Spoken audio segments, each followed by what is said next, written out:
This week marks the return of Michael Keaton to the big screen as Batman after 31 years.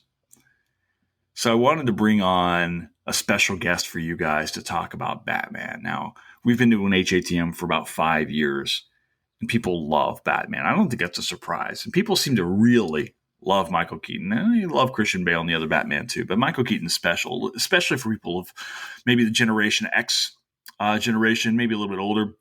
And I'm excited to see him back on stage.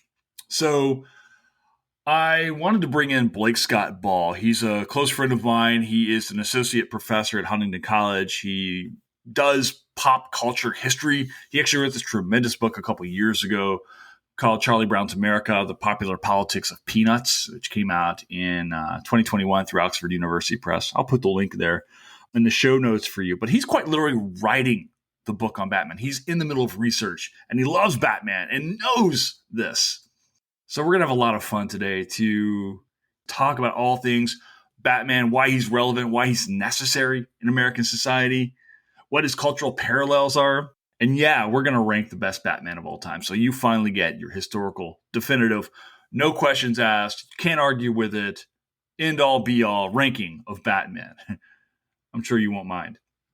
So sit back and relax, because Batman is next in His Sorts of Movies podcast.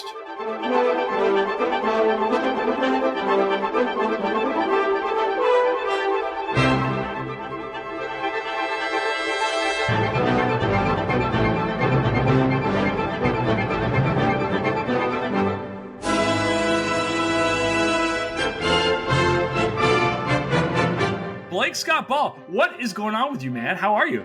Good to see you, Jason. Man, I've been at the park all morning with the kids, so I'm nice and warmed up for our combat. Where are you? Where are you physically right now? Like, I know you're in a room, and on Earth, but where specific? If you could be more specific, where are you? So I am just outside of Montgomery, Alabama, in a little town called Prattville. I know Prattville. Yeah. You and I've talked about this, yes, right? Yeah. It's a stop on the way to the beach. So you're coming the other direction. Right. Yeah. Yeah. So when I was living in Tallahassee and I would drive to my hometown in Kentucky, I would often drive. You could either go up through Alabama or you go through Georgia. Yeah. And Alabama's cool because you can stop off in Prattville, and there's you get off the exit. And this is my plug, because one of my favorite barbecue joints is across the road from my Bass Pro Shops. Yeah. So we would stop for lunch. There's Jim and Nick's, and then there's Bass Pro. And I am just completely oh my God, the founder of HATM is a complete hillbilly. He never escaped this. I'm like, goddamn right. Absolutely right. Because Jim and Nick's, they got these biscuits over there that are ridiculous. Yes. They are cheese biscuits. It's like cornbread. It's like sweet cornbread with cheese, and it is. You could just have a whole meal on that. Can I give you my hot take on those biscuits? Yeah.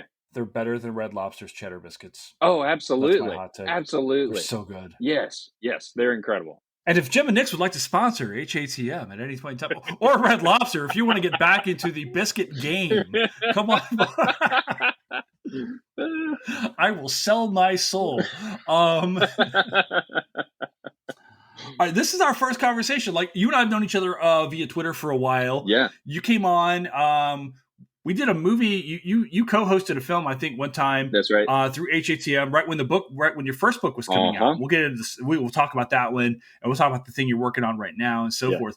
Maybe that's the best way to all right. So for first-time viewers who are unfamiliar with you, Blake, what would you say you do here?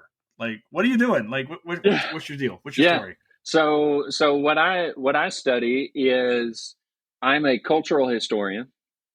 Mm-hmm. I like to think about the intersection between sort of pop culture and American political conversations.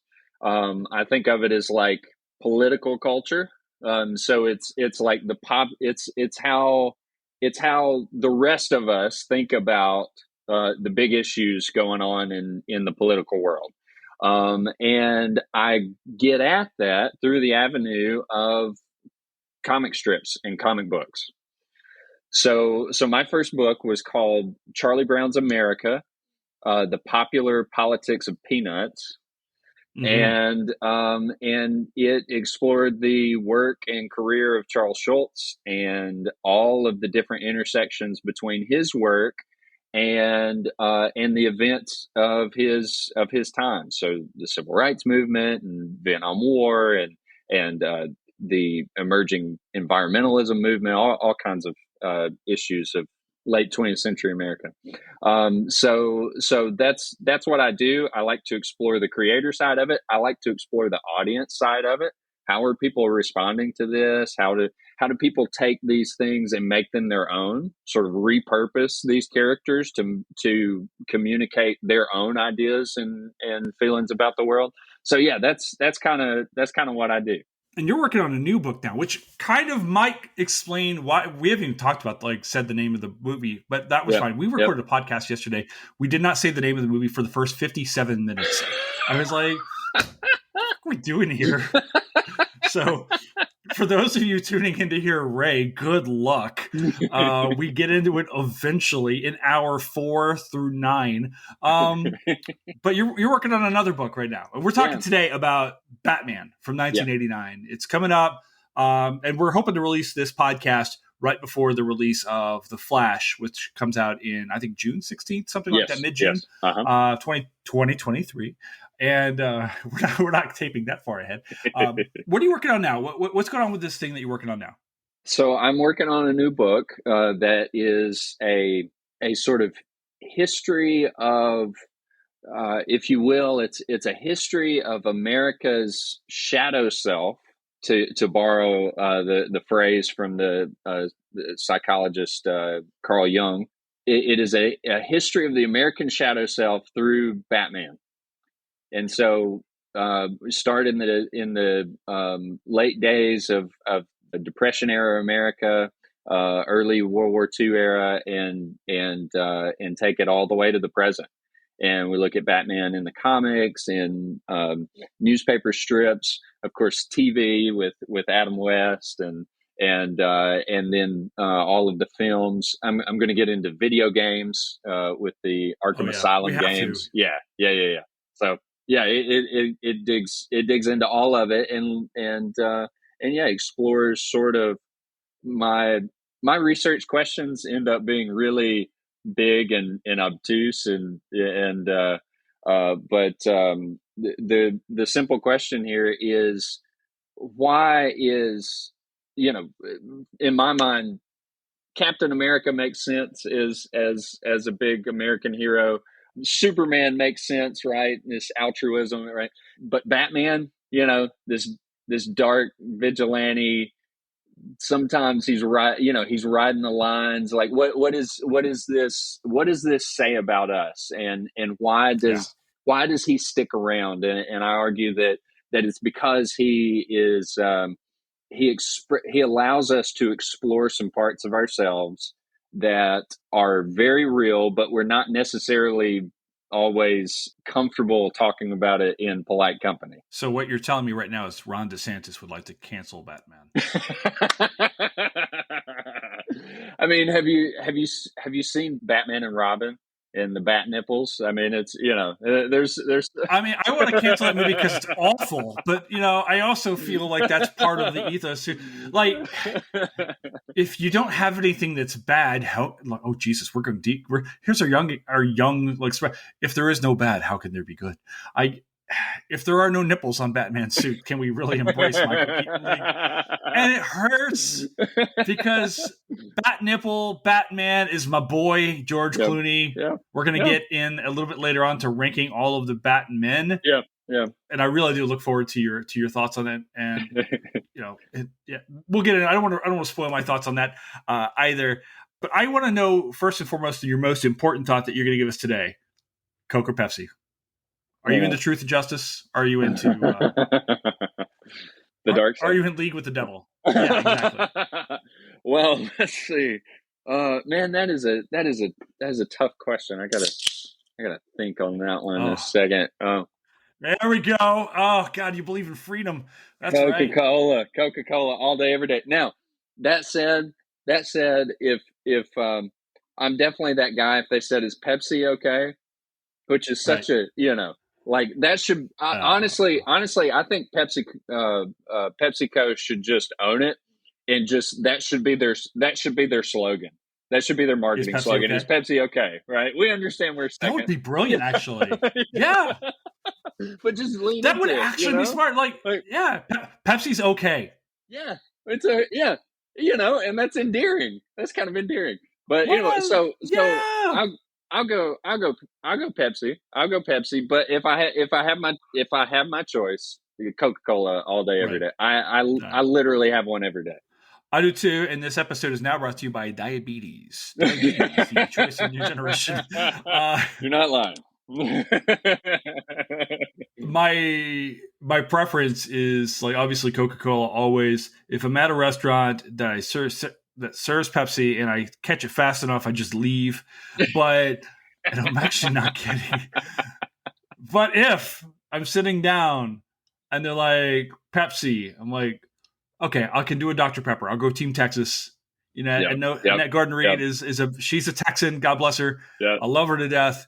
Yep. And I'll go Dr. Pepper, maybe a Mountain Dew or something like that. Or if I really trust the place, which I probably don't because they serve Pepsi, but if I'm living on the wild side, sweet tea. Yo, yeah. Man, yeah. I got to trust, like, it's got to be a barbecue place.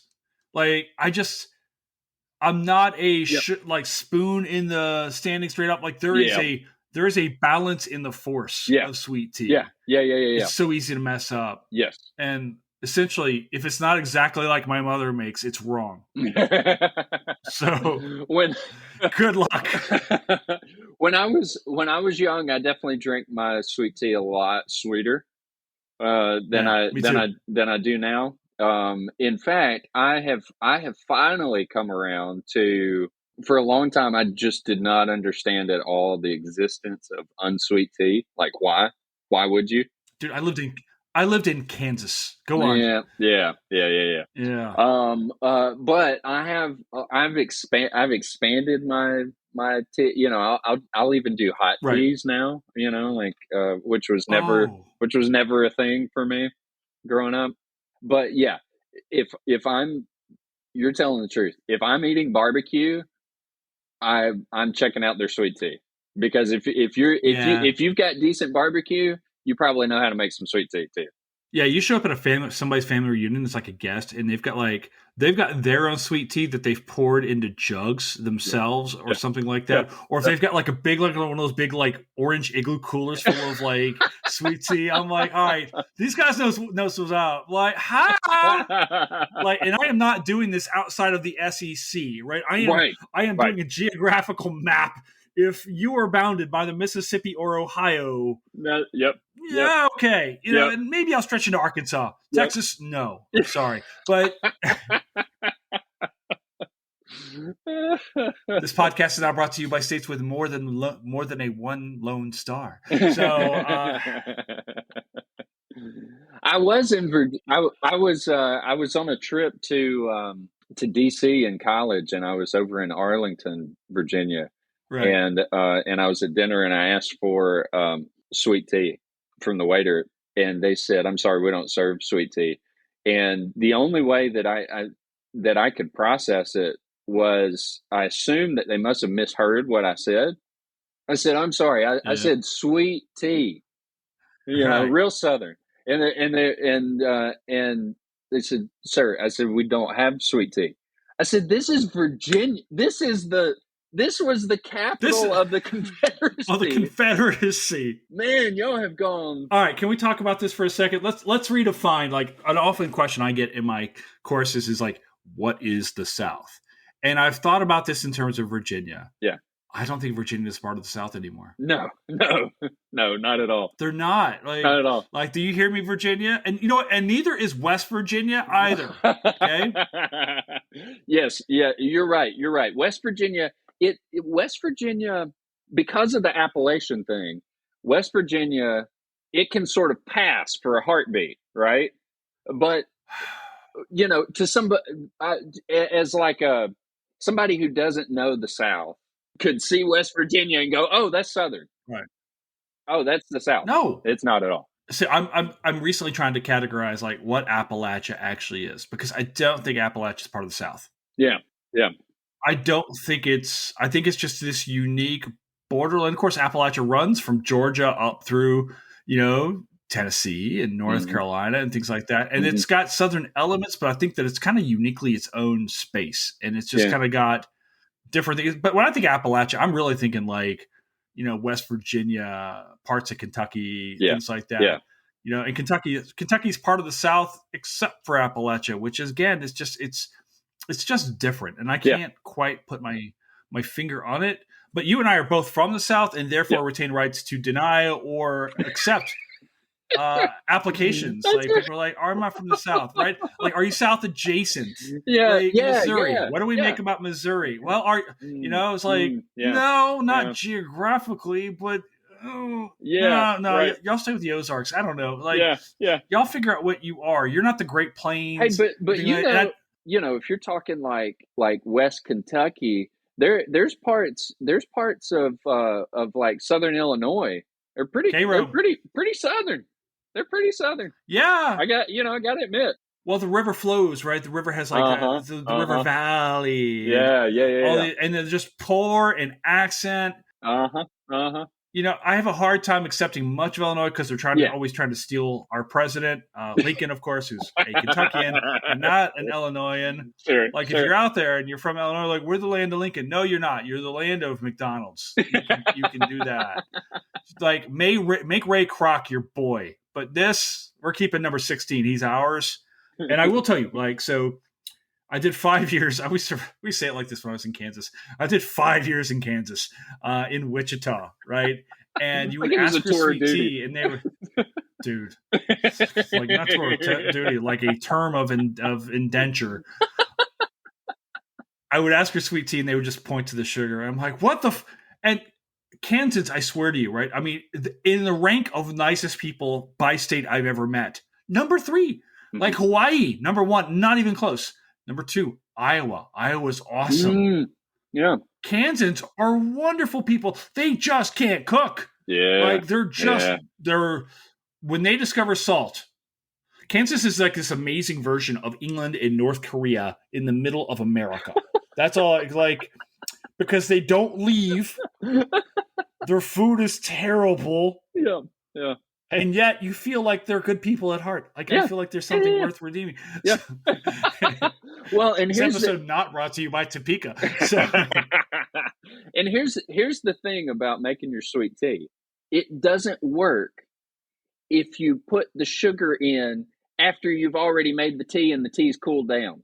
It doesn't work. No, it doesn't work. Can I tell you how I do it? Yeah. Because for the longest time, I waited. I refused to learn from my mother because I was like, because I only wanted my mom to see, and if somehow I learned to make it, then it wasn't special. Yeah. And someone's going to be like, "Oh, you're taking advantage." Goddamn right I was. Like, that's my mama, right? Like I didn't learn to make sweet tea or Mississippi mud pie because I was like, Mom makes that. Anyway, sweet tea, super fast, right? I take the pitcher. And I put my ice down on the very bottom of it because I want to cool it down quickly. And then I put a cup of sugar and just a smidge more on top of the ice. Yep. Then I boil the tea and pour it directly onto the sugar and ice mixture. And then I continue to, you pour more water over your tea bags and continue to add, and you stir. Right? That's how you get the dissolution where it goes directly into the tea and then directly into the veins. And that's the whole point. Otherwise, what do you even do? Why do people not understand this? What's wrong with America? Was Batman cranky because he had to drink hot tea? Because Alfred's just like, "Oh, what is tea, sir?" Yeah. And I'll tell you, like, my great grandmother, God rest her soul, man, she drank hot tea, and like I drink it now on an airplane because I found that hot tea is actually incredibly like relaxing for you on an airplane. Yes. Great granny, wherever you are, hopefully, I don't know where she is, in heaven, I assume. Maybe she's down in hell fighting the spirits. Like maybe my great grandmother's like angel wings and like maces and a chain. My uncle is gonna call me later and be like, "You talk about my grandmother that way." I'm like, sorry. I feel bad for anyone listening right now, thinking about my Pauline Griffey in hell fighting the devil. I'm like, you never saw her after Kentucky lost a basketball game. She got mad, okay? Can I tell you real quick? And I swear, then we'll get into Batman. When my great grandmother died, we go up to the funeral up in Hopkinsville, Kentucky, which is just in the shadow of the Jefferson Davis Monument. So people are like, "Oh, Kentucky's not part of the South." I'm like, "Yeah, yeah." There were 3 things the pastor said at the funeral. 1, great granny was a Christian. 1, you know Jesus, go to heaven. That's fair enough, right? 2. And my wife at the time was with me. She had this was the time to go meet the whole family. This is her first trip to Kentucky. Mm-hmm. She's like, "Oh, okay, cool. Yeah. 2, she loved them Wildcats. Just love it. And this is the pastor, the spiritual conduit to heaven, is talking about you. You need to get in line and love your Wildcats too. And we're talking to you, Justin, my brother, in the Louisville baseball cap." People were upset that he wore a baseball cap to the funeral. It was that it was a Louisville hat. And it was like, he's just doing that for attention. He just wants to be different. Right? She would not appreciate this. If she were alive, she'd die right now if she saw that hat. So, and then it was and then it was like, and also don't forget Jesus. So there's Jesus basketball Jesus. It was a Jesus basketball sandwich. Yeah. But this story is not unique to the South, right? Alabama football fans would have something similar, right? Sure. Oh yeah, absolutely. Right. So it's exactly. So and it's so funny. One of the ESPN, I assume they ran it nationally. It had that commercial several years ago where everybody was just, roll tide, Margaret, roll tide. Oh, yeah. They're at the funeral, and it is so true. We were doing at Christmas, we were doing our Advent, one of our Advent ceremonies at church, and family got up there, did a Bible reading, and lit the candles, and it's all very nice. And then the guy gave a prayer, and when he finished the prayer, he said, Jesus' name, amen, and roll tide. I love it. I respect it, man. I respect it. I so do. And the whole congregation was like, roll tide. Yep. Oh yeah, absolutely. Right. It's like, and that's in the South, the 2 most batshit crazy fan bases are Kentucky basketball, Alabama football, and then everybody else. And it's not to say yes, Auburn, we know you like your football. You're like Louisville. You're like Louisville basketball. Your little brother. Jesus, now my accent's coming. Can you imagine if Gotham was set in Mississippi? That is what I want to say. It's man. I'm vengeance. I'm justice. I'm angry. I'm here, and y'all going down. That's the Batman. We talk about the multiverse. I want all comic book heroes put into the South. I want to see Spider-Man in the Delta. That's what I want to see. I want to see Peter, Parker, web slinging his way across the Mississippi and in the Atchafalaya Basin, and he's instead of buildings, he's hitting cypress trees. I got this. Gotta take it home. There's lightning bugs, man. It's this is why you're the first Southern person I've had on the pod, because I knew this was going to happen. Oh, it just brings it out of it. We're finally someone who understands. Well, I tell people, I'm bilingual. I speak English and Southern, right? Mm-hmm. So, and I hide my accent, and then I go home, and then it just pours out, right? It is something that I'm trying to do. All right. And enough is enough. We're half an hour into this podcast, and we said Batman one time. People are like, "This is historians at the movies, not at the mobile home park." All Southern, can you see Batman? Would Batman send Robin to go to patrol the mobile home park, or would that be or which Robin would he send Damien there? You little bastard, you're going down there.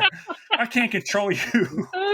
I bet because they've got they've planned to do a Batman Brave and the Bold where I'm excited about this. Dick Grayson is Batman, and Damien is Robin. Yeah, I could see Dick Grayson Batman sending Damian to go patrol the trailer park. Absolutely. I do want to get into later on the different versions. I want to get into later on the non-Bruce Wayne versions of Batman, because I do think like Dick Grayson's Batman maybe actually be my favorite, because there's a whole other levels of like this idea of replacing Batman and like this like maturation that he goes from being Robin to Nightwing to Batman, and it's like this whole level of expectations he's placing on himself. And people are like, oh, we didn't want that much Batman. We just wanted to talk about Michael Keaton. We're like trying to find our level of Batman. All right, let's go here. All right, let's start here. We are talking about 1989's Batman, the Michael Keaton, Tim Burton directed, Jack Nicholson film. Let's set the stage. 1989, this film's going into production, I think late 87 or sometime in 88. Released in summertime 89, right? Can you talk to us about like this is a much different film landscape in the late 80s than say the early 2020s regarding superhero films, which we cannot get away from. As we're recording right now, I'm making plans to go take my kids to go see Guardians of the Galaxy 3 tomorrow night, right? Yeah. I've heard good things. Yeah, so that's good. Can you talk to us about like what Batman means to superhero movies in 1989? That's a great question, because what's the superhero landscape? Yeah. The superhero landscape at this point in time is sort of three elements. If we're going to define it, Christopher Reeve's Superman, right? Which comes out, when is that? 78? 78, the first one. Fantastic movie. Superman 2, great movies. I like Superman 3 and 4 too, but I'm anyways. Nuclear Man? Yeah. With Allegory Man? Yes, Allegory Man. That's exactly. I've got frosted tips. His hair is so bad. And the fingernails. He's got like the oh my gosh. Let's fight on the moon. Yeah. All right, yes. So the reason why Superman movies died. Go on. So you have the original 78 Superman, which plays it very comic booky, right? Christopher Reeves. Gotta rest him, man. Yeah. Oh, he was incredible. He was incredible. Superman. Perfect. And it was so, that character really works when he is endearing and selfless, and he's a bit all shucks. He's a bit old fashioned. But he kind of like Marvel played Captain America when Captain America comes into that he's almost a person out of time. He's an alien of the time. So that was a huge success, and that's really the first. It is the first superhero film. I would say your other element that's defining the situation in '89 is Adam West's Batman.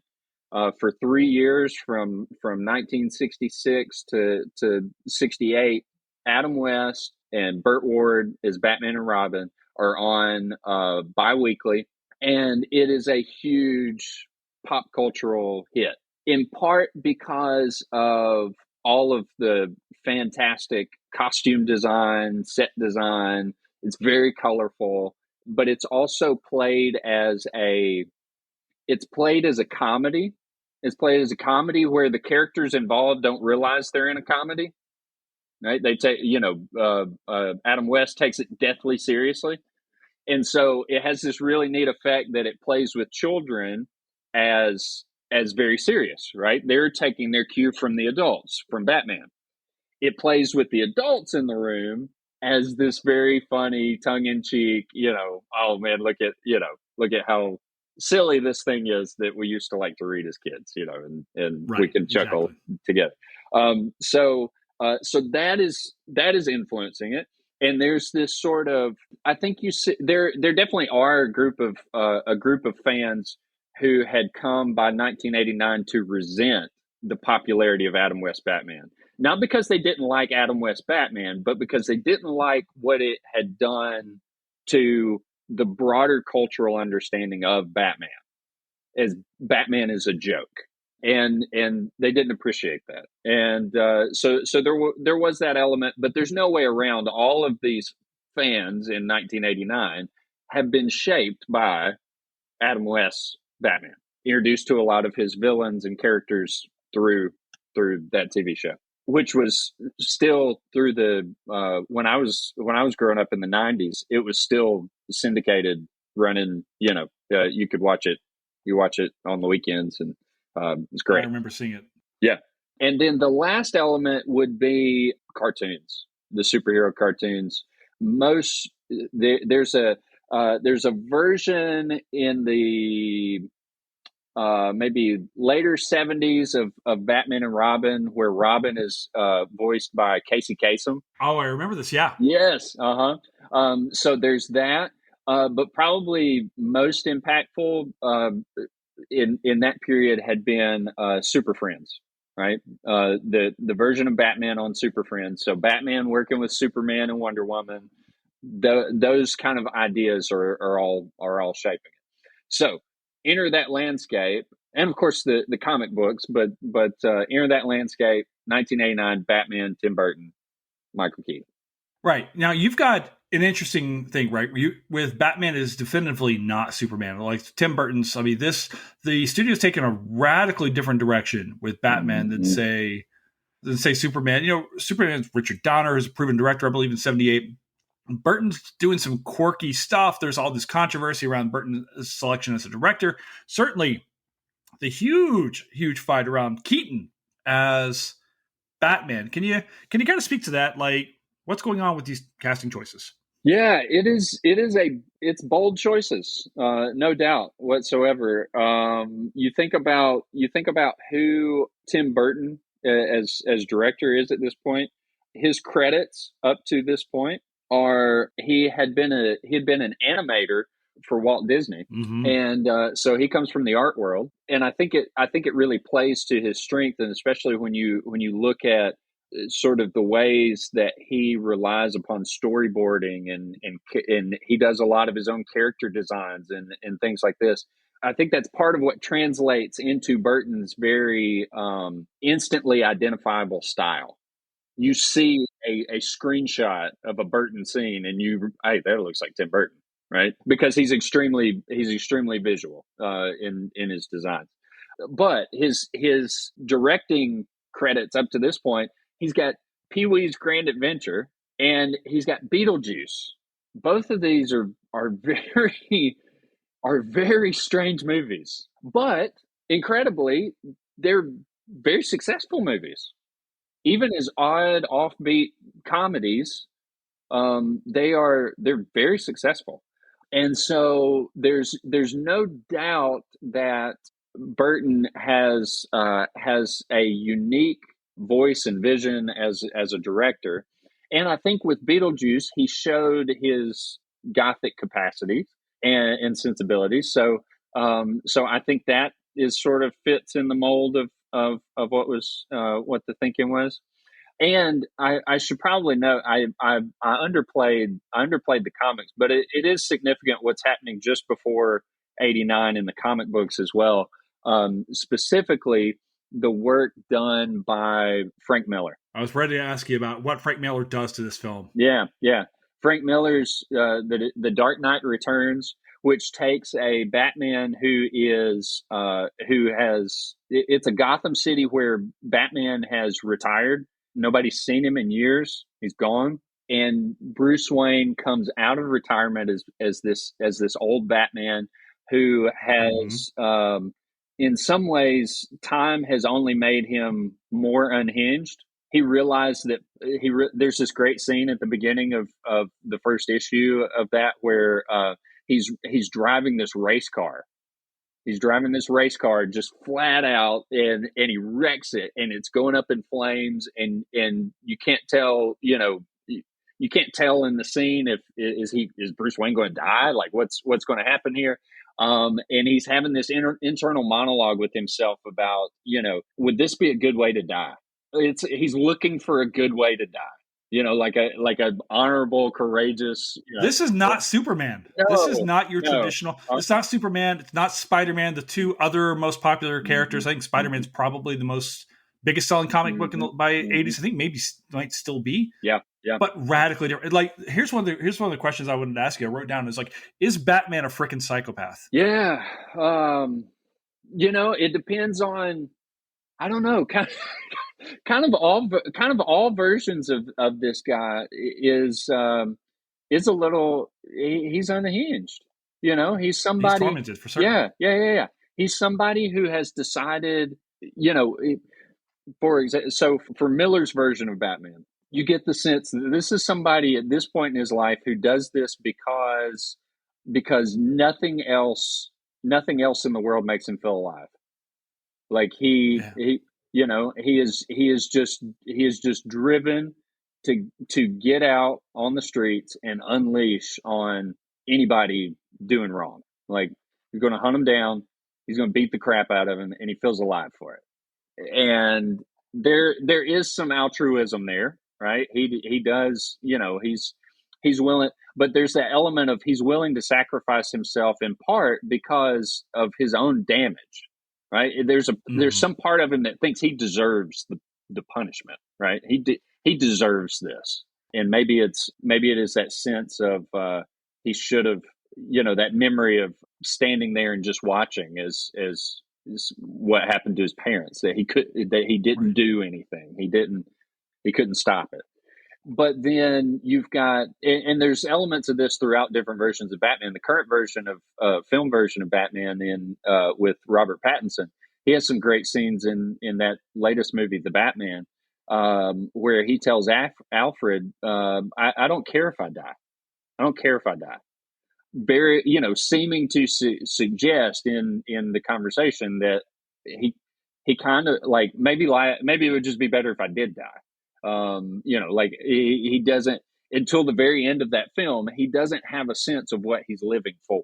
He's just willing to put himself out there, and he's dispensable in his mind until he realizes that actually this symbol, this inspiration, is indispensable, potentially for giving people hope that we can turn this city around.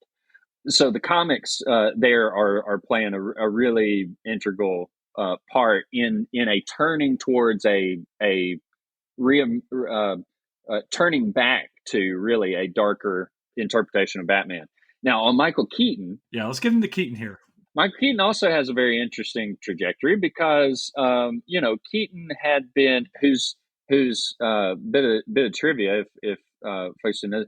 His actual name is Michael Douglas. He's born Michael Douglas. He moves out to California from Detroit and to get into acting. And obviously, there was somebody already taking up the Michael Douglas real estate, so he has to come up with a different name for the call sheets. And so I was just suggesting Black Rain last night. I was like, somebody's like, what should I watch? And I'm like, Black Rain. Yeah, it's good. It's like the forgotten Ridley Scott film. Oh my God. Like, I am dying to do that on the pod or on HA, but this is not a Black Rain podcast. Although Batman does have Japanese helmets. All right, continue on. So Michael Keaton gets his sort of big break outside of minor roles in 1983 with a film called Mr. Mom. Where he becomes a stay-at-home dad. It's fantastic. It's a really funny comedy, but it also has some really great dark humor scenes. So there's one scene in there where he kind of falls asleep and he has this daydream about basically about how terrible a job he's going to do as running the house. But he's fantastic in it. His comic sensibilities are great. And then he does Beetlejuice. And as Beetlejuice, he is grotesque and disturbing and really gruff, and so this is this is our Batman. This guy is going to be Batman. This is Crime Fighter. This is Vengeance. Yeah. And so there's a lot of while there's on the one hand, there's super excitement for a major theatrical Batman, but also it is kind of scaring the crap out of a lot of people. Like, oh my gosh, this is going to be a disaster, which is part of the reason why getting Jack Nicholson, that's the right, I always get Nicholson, not Nicholas. Yeah. No, not the Golden Bear. He's not running on Gotham with a 9-iron. He's like shooting tees at everybody. He's like slicing off to the right and hooking to the left. I think I got my golf term. I hate golf. I hate golf so much. It's a good thing I live in Florida where there's no golf everywhere. It's the dumbest sport. I'm sorry, Scotland. Go do something. This is the reason why orcas are terrorizing your waters, Europe. You gave us golf. Oh, so Nicholson. Back to the movie. Yeah. Nicholson, getting him as the Joker, and at the point where he is announced as the Joker, you really start getting traction as, okay, wow, this is a seriously interesting movie now, because Nicholson, was well established as a top tier talent. He had headlined. He's an actor. Kubrick, exactly. Yes. So that's a big get. But yeah, there's a lot of questions about what in the world is this thing going to be. Now, can we talk about the car? Dude, it's the coolest. I don't care what people say. It's the best Batmobile I've ever seen in my life. Yeah. It's just not. And I have this theory, Blake, and I think we'll get into it, which is like, I think everybody will claim the best Batman is from the Batman of their childhood. So there's a whole bunch of Christian Bale Batman fans that'll be like, "Oh, he's the best." And I think Christian Bale's trash as Batman. But we'll get it's like, and half of you just turned off. Okay, wait, no, come back. Neato. The style of this. I mean, it's based on an old Corvette. Like I remember the marketing campaign on this in '89 was unlike anything I'd ever seen before. And I grew up with Star Wars, right? Mm-hmm. Batman is everywhere in '89, and it's a giant hit. Yeah, and '89's got Batman. You're talking about other big IP as well. You've got Indiana Jones: The Last Crusade that year, and also Ghostbusters 2. You've got a huge year for IP. Uh-huh. Yep. But Batman. Batman destroys that summer. They called it Batmania in the popular press, and it was for real. The Batman, the black and gold Batman logo was everywhere in 1989. I forgot to tell. I'm sitting in a Batman chair right now. I have a Batman themed chair that I bought here in my office from like this. I'll put the link up. But yeah, right. Okay. Actually, speaking to the logo, we don't see that gold logo. Is that logo a departure from traditional Bat design? I mean, that's yellow and black, which I think is just cool as hell. Yeah. So, the traditional Batman logo was just the Batman was sort of gray and blue, right? Was his costume colors, and so the traditional Batman logo was a black logo on that blue chest. You get the redesign. Carmine Infantino at DC Comics does a redesign in 1966. You get a redesign in the comics that, and I'm trying to remember exactly what the logo looks like. I think you get the first oval with Infantino's. They called it New Look Batman, and I think you get it there, and it's there in the Miller, the Frank Miller version as well. But this one really leaned into. It was the logo was one of the elements that felt like the comic book brought to life, right? Like in Christopher Reeve's Superman costume, it's like you took what you see in the comic book and you made it in real life, and he wears that, right? And it was very comic book accurate. Burton's Batman is sort of this hybrid thing, because his costume is, it's rubberized and it's got kind of armor elements to it, not as far as like Christian Bale, Dark Knight Batman, but it's got kind of is it not stepping its way towards Christian Bale? Sure is. In fact, they changed the costume from Batman '89 to the sequel, Batman Returns, in '92. And if you look at the one in Batman Returns in '92, it definitely has more of an armor look. Look at the way the abs are designed and the chest piece, very much armorized. And interestingly, the Batmobile gets a suit of armor in Batman Returns, where you can kind of lock it down. And so, they're definitely stepping towards that. Let's talk about Alfred for a second. I want to talk about. Let's pause for Alfred. I want to go back. Actually, Kim Basinger.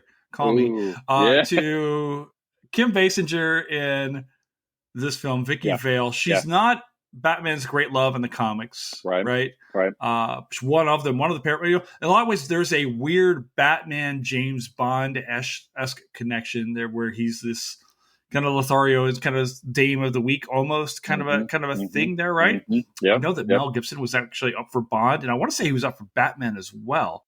I think that's right. And he looks the part. He had that iron jaw. Yeah. And, I know talking Mel Gibson right now gives people the creeps a little bit and so forth, and rightfully so. But he was an interesting choice because he looked the part. Yeah, well, and he was so on fire at that Lethal Weapon. Point.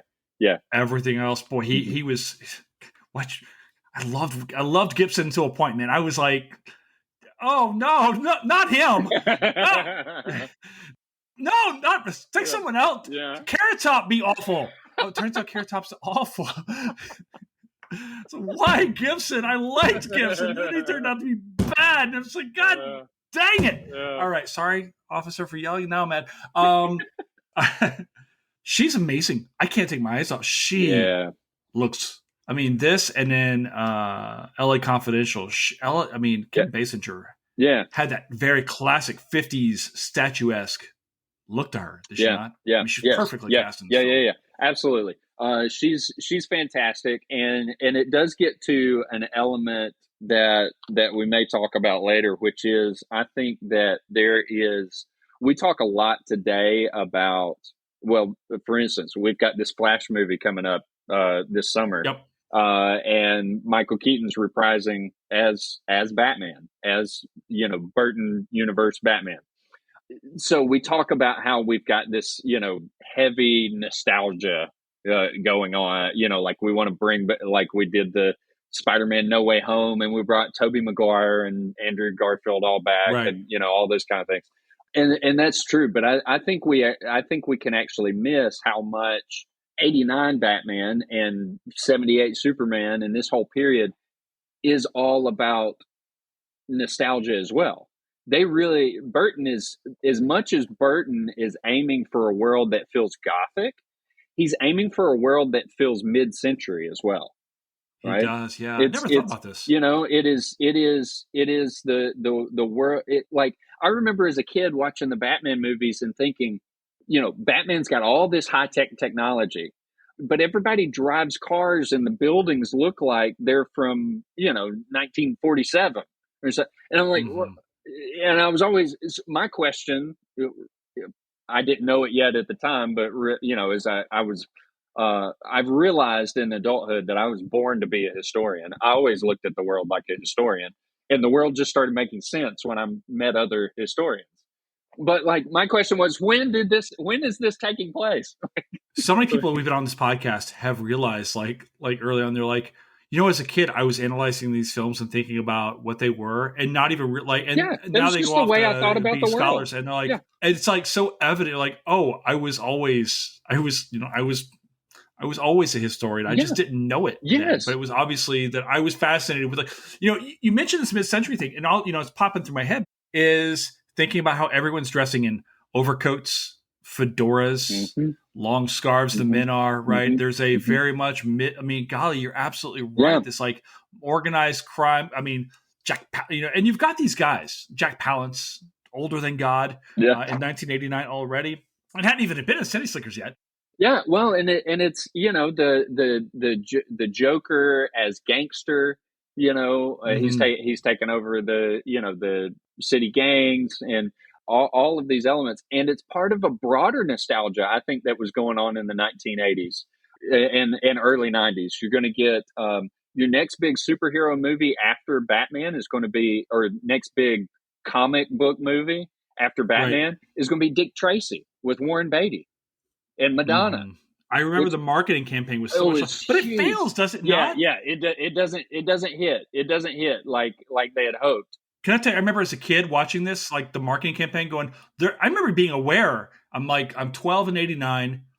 I guess Dick Tracy comes out, 91? Yeah. Somewhere in that range? Yeah. Uh-huh. So, right. And I remember they're just trying to make another Batman. Yeah. Right. Yes. And so forth. Yep. And I remember looking at Pacino, who I had not seen Godfather yet. I was like, this guy sucks. I'm never going to like his work. Well, and perhaps there's a lot of elements that go into that, but you're exactly right. I think what we see in that period, because there is no Batman as we know the character without the Dick Tracy Chester Gold you're right. comic strip first, right? Because so much of Dick Tracy was driven by gadgets, but also driven by these really colorful, bigger than life, violent villains. But I wonder if that by the time we get a Batman movie in 89 and then we get Dick Tracy, and it almost feels like you're getting the what would the word be? You're getting like you're kind of getting the prequel after you get the thing, and by the time, it just doesn't, it didn't land. Yeah. I don't think it was very good. Yeah, I don't think the film was very good at all. Yeah, it was very expensive, and it, they did a lot of. I think they did a lot of stuff with. They did a lot of prosthetics and things to try and make these, because these characters, in the comics were really outlandish, but also kind of grotesque, and and it just didn't translate well on the screen. Here's the interesting thing. Batman becomes just a gigantic hit in 89. Yep. Biggest film of the year. Yep. But it kind of lives on an island for a while. I mean, you've got Batman Returns and eventually the sequels after that, but you don't see a huge rush to produce comic book IP. No. Coming out of it. I mean, you do have Dick Tracy, but Tracy's clearly, they see Batman and say, oh, we can do, who else is Batman? Who else is the detective? Who else can we make? And then it's clear that was really Dick Tracy's fault. Yeah. Warren Beatty does look the part. But he's better in other stuff. Yeah. Madonna's bad. She's she's doing great. Yeah. Anyway, this is not the Dick Tracy podcast. We need to do a really bad, do Gangsters in Film or something like that. Somehow how bad that movie is. Yeah. So what's the next thing that comes? Because we've got Batman, then 92, I think it is. We've got Batman Returns. Yeah, Batman 3 years later. Yep. An even darker version of Batman. Yeah. Another real well cast. Yeah.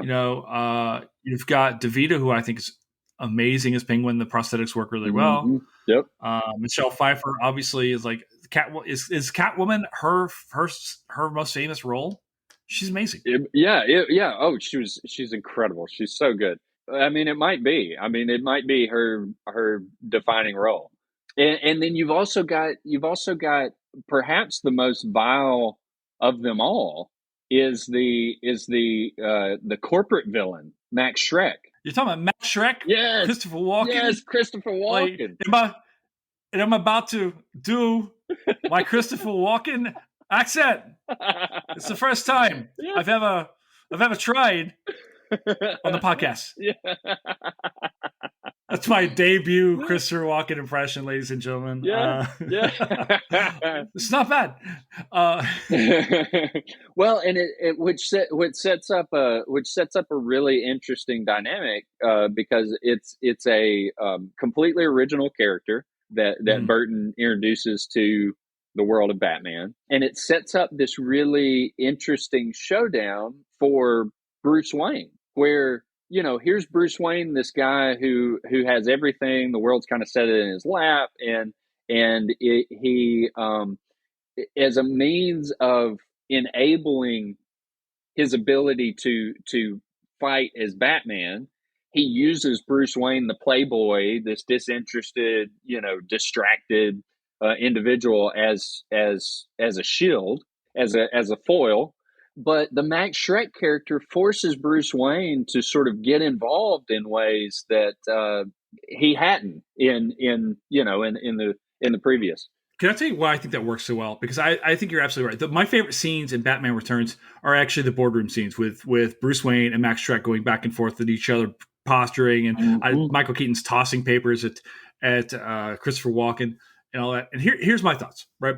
The reason why we enjoy seeing Superman is because Superman is the alter ego of Clark Kent. The guy is really Clark Kent, whose alter ego is Superman. Yeah. Batman's alter ego is actually Bruce Wayne. He is Batman. Yeah. And when we see him in disguise, it's actually as Bruce Wayne. This sounds weird, but I actually enjoy seeing him more as like when he is not in his element is when he's having to deal with people on a real, like, raw emotional basis. Yeah. Right. We see this when he's like visiting with Vicky Vale at her house in the first film. We see that going on. And I think I think one of the struggles of the Batman film, which I'm up and down on, we don't see him as Bruce Wayne enough. And I actually want to see more Bruce Wayne in my Batman films because, you look like say when he is encountering Robert Wool and Kim Basinger and they're walking around the house, he's so weird. It's like he doesn't know. The only person he really knows how to relate to is Alfred, because Alfred raised him. Yep. That's his comfort zone, right? Yep. Which, funnily enough, is the segue to my next topic, which is Alfred. Here's my hot take. Okay. Alfred's been the most consistent casting in all of the Batman films since '89. Look at who we've seen as Alfred. Absolutely. I made a list of, so we've in the films we've had 4. Yes. We've had 4 Alfreds, and they have all been stellar castings and different guys. Yeah. Different versions of Alfred. Yep. We've got Michael Goff, old English statesman. Yep. And he's the glue that holds Batman Returns, Batman Forever, Batman and Robin. He's the consistent. I thought we weren't going to talk about those last 2. So bad. Alfred is not putting nipples on a bat suit. I'm sorry, he's not doing it. No. He might put like a biscuits and crumpet kind of like thing in the bat belt, but like there's no nipples on Alfred. It's Alfred's designing this thing. Yeah, that's what. Yeah. All right, so we got Michael Goff. Then we got Michael Caine. Perfect casting.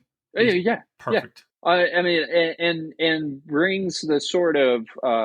I think he's an essential part to bringing the gravitas to Nolan's Gotham. And you get the sense that Alfred has seen some things. Yeah. He's very worldly, kind of knows. Some of my favorite gifts are just like Shaman just went with See the World Burn. That bit.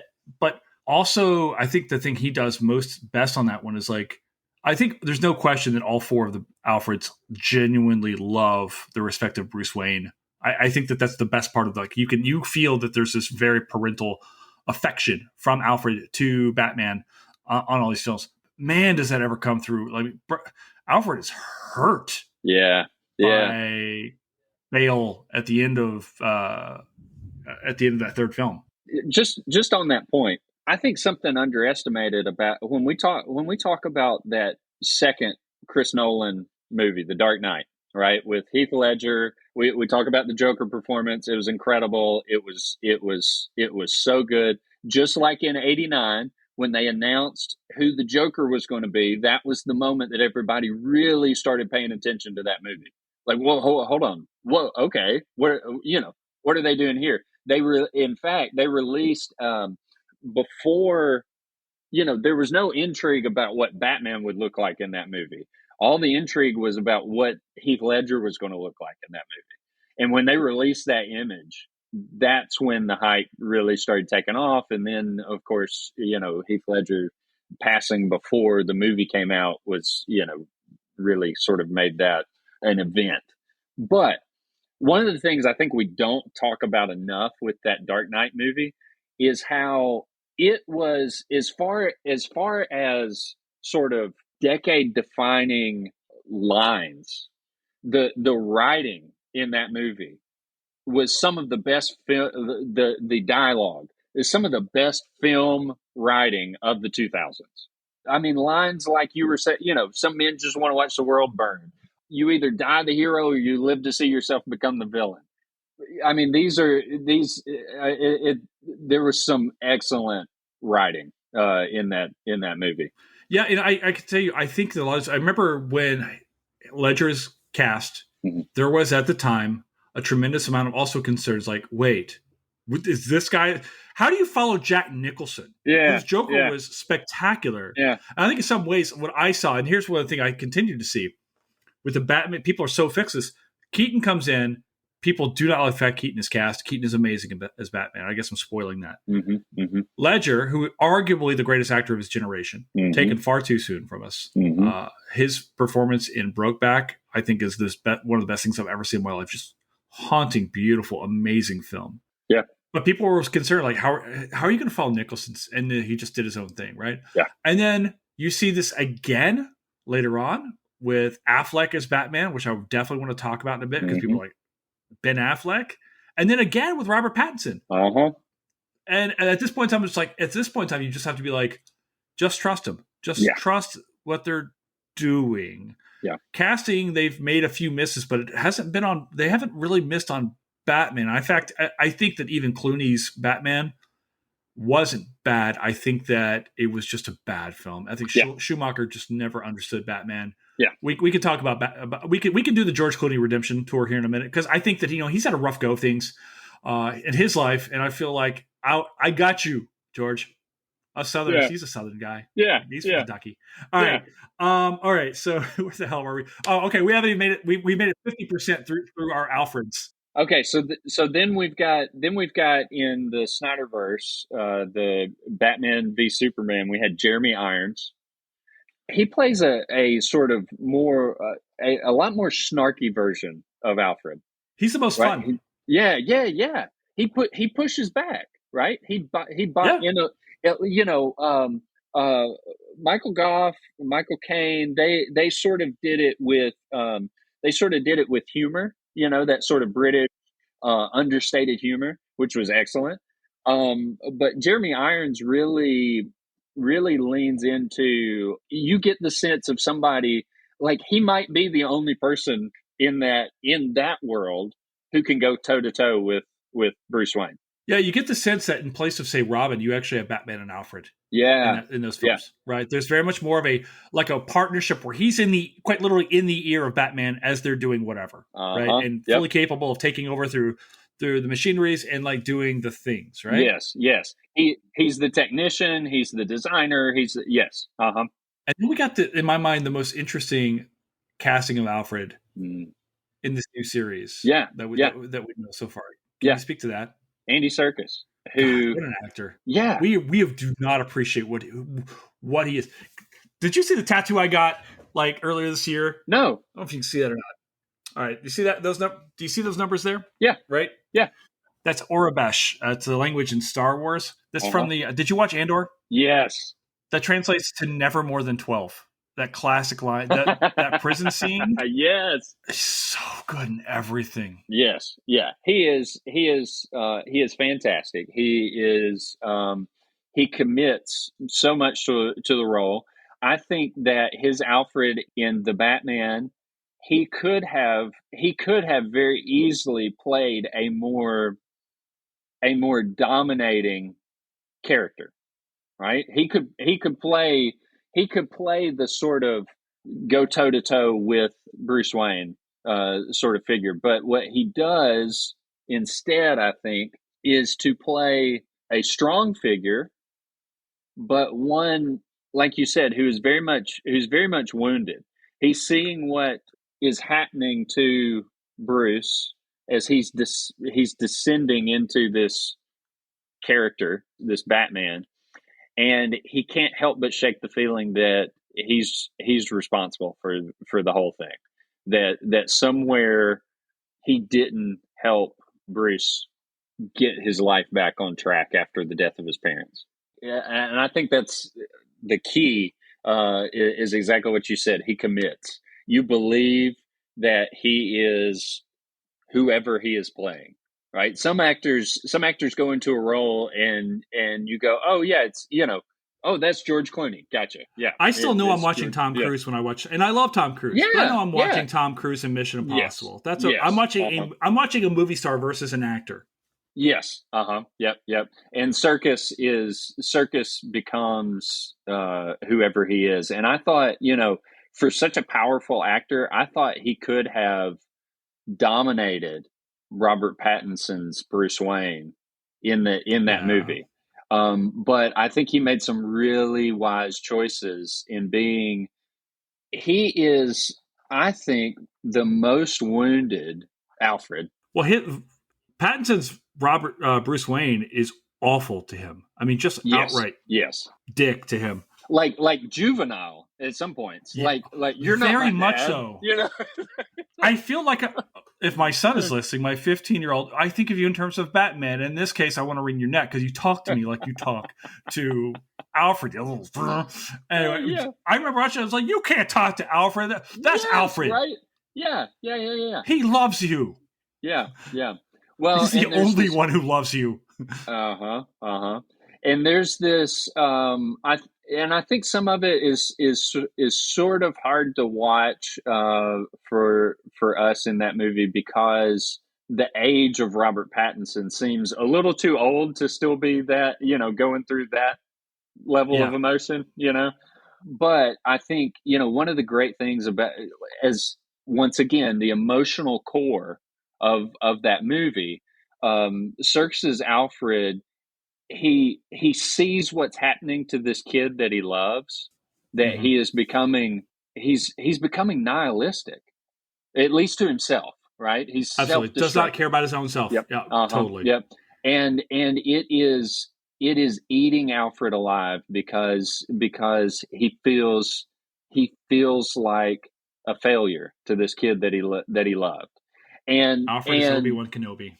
Yeah. Alfred is Obi-Wan Kenobi. Yeah. You get the sense when you see Alfred that back in the day, just like in Star Wars in 77, that this guy used to be something.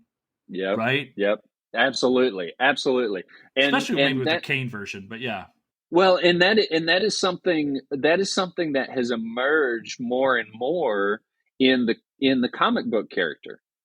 In the comic book, that's definitely an element where the comic books are feeding the direction of the movies, which is that this development of, well, who was Alfred Pennywise before he was the butler? Did you watch that series that came out about Alfred, where he was like Commando Alfred? Yes, I love the. Yes. I didn't watch it, but I thought it was such a really cool idea. It's like, how did this guy hook up with Thomas Wayne, like, and why would he kind of lay down like the fact that he's like MI6 Secret Service Commando ladies man to go be a butler? Like, what's the call here? Yeah. I think you're absolutely right. I think it's a character that's like ripe for exploration because there's so much that you don't know about him. Where you're like, what makes a man devote himself to another man's son? Yeah. And I think that in the new movie, the kind of nearly losing, I thought that was where their relationship really worked. That nearly losing Alfred is the thing that brings Bruce back to real life. He's got something to care for. Yep. And then from there, he begins looking outward further and beginning to see, oh my gosh, there's a whole lot that I'm needed for. I can't just go recklessly into who cares if I never make it home after tonight. Well, there's a whole city that needs you to be something bigger than just yourself. We talked a little earlier, and you had made some allusions to it because I do want to get into our favorite Batman in a second. But Batman exists certainly in the film, and inevitably, you'll say online that, hey, who's your favorite Batman? And somebody might say Keaton or Bale or whomever. And inevitably, there's one guy who says Kevin Conroy. You always get the guy. I'm like, there's always the Kevin Conroy people, and for good reason.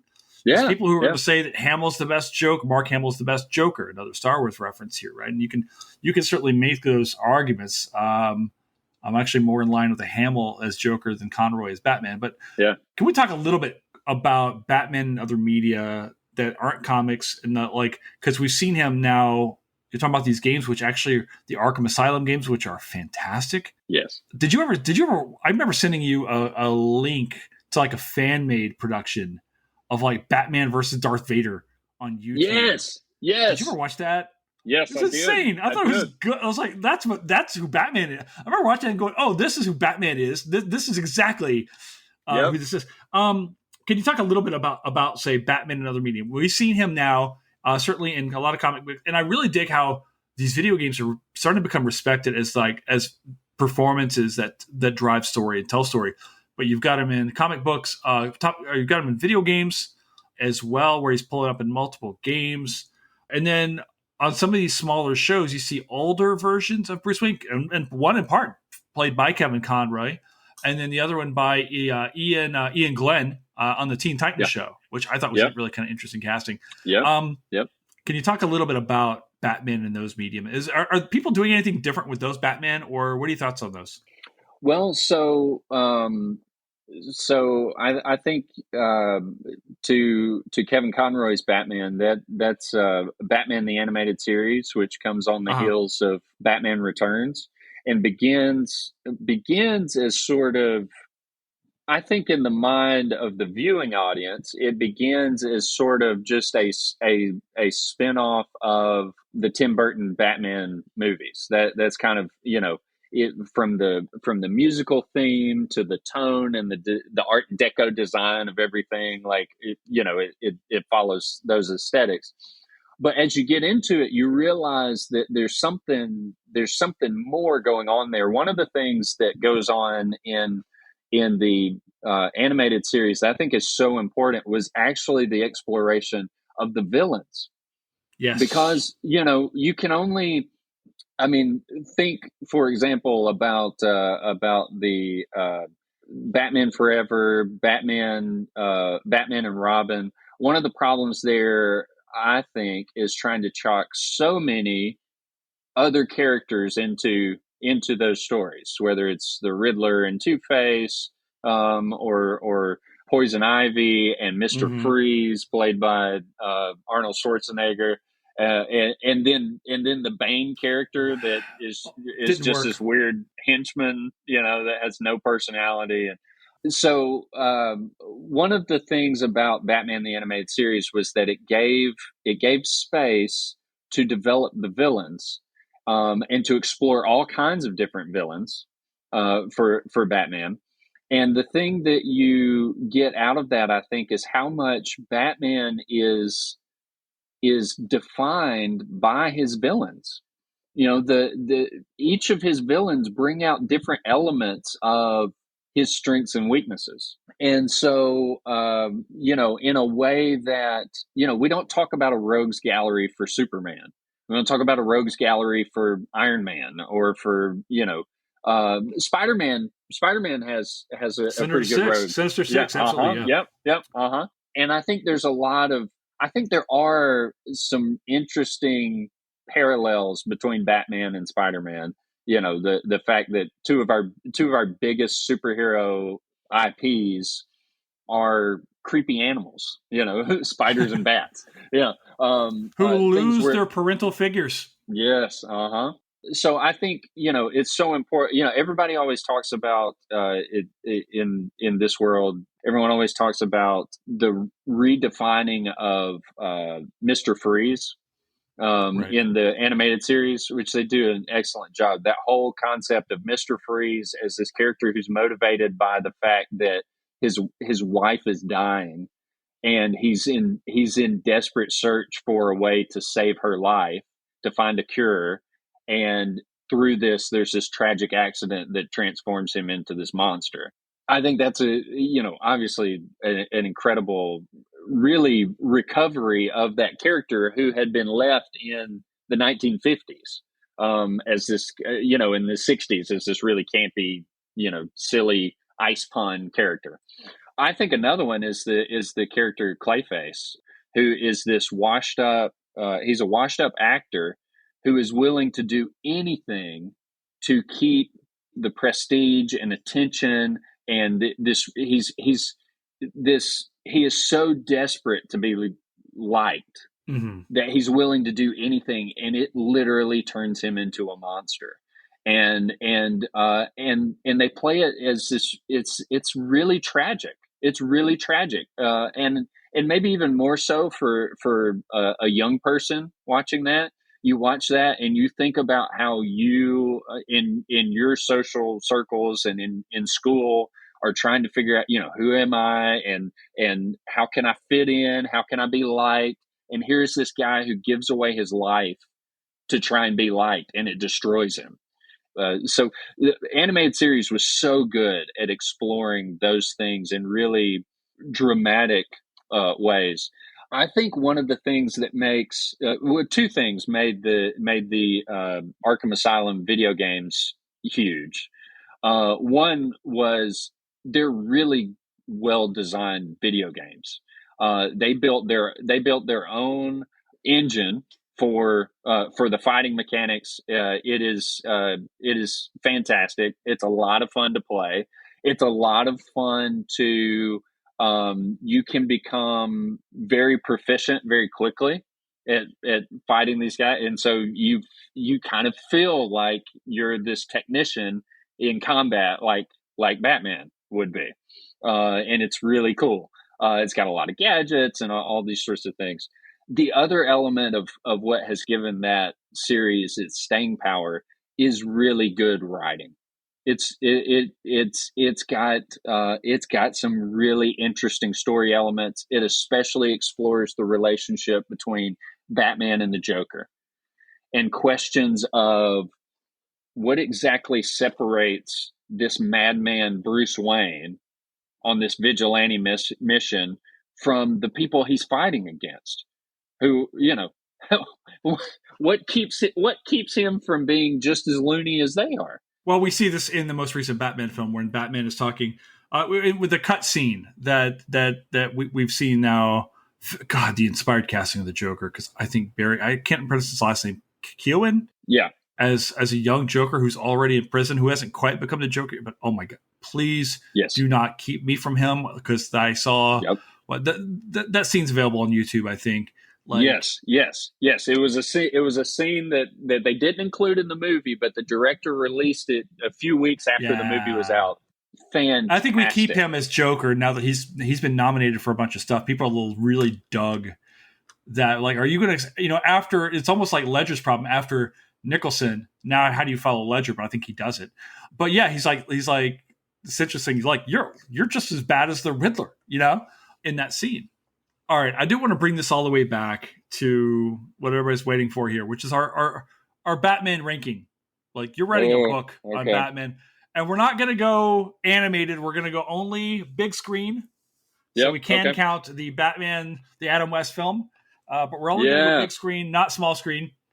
So that gives us Adam West, that gives us Keaton, that gives us Kilmer. We haven't spoken about yet Clooney, Bale, Affleck, and Pattinson. Is that correct? Is that everybody? Yep. All right. Rank them. What we got? Worst to best, if you will, sir. Worst to best. Okay. Yes, I'll tell you where you're wrong. Okay. Don't worry. I got you. I am your Batarang. I'm your Alfred. Go ahead. I'm older. Okay. Let's see. All right. I made a list, but I'm gonna mix it up a little. I'm gonna mix it up a little. Okay. So I'm going to argue that the worst. Oh, dang.